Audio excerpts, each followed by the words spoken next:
papuri sa iyo. Dahil sa iyong pagpapala, kami ay nandito ngayon, sama-sama at masayang ipagdiriwang ang 50 taong buhay mag-asawa nina Efren at Venet.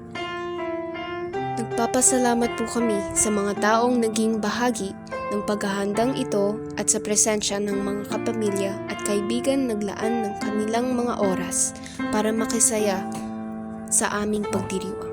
Dalangin po namin sa bawat gagawin namin ngayon, sa lahat ng pagsasaluhan namin sa hapag, at sa ligtas na pag-uwi ng bawat isa sa kani-kanilang tahanan. Lagi naming maalala na ang lahat ng ito ay dahil sa iyong pag-ibig at pagpapala.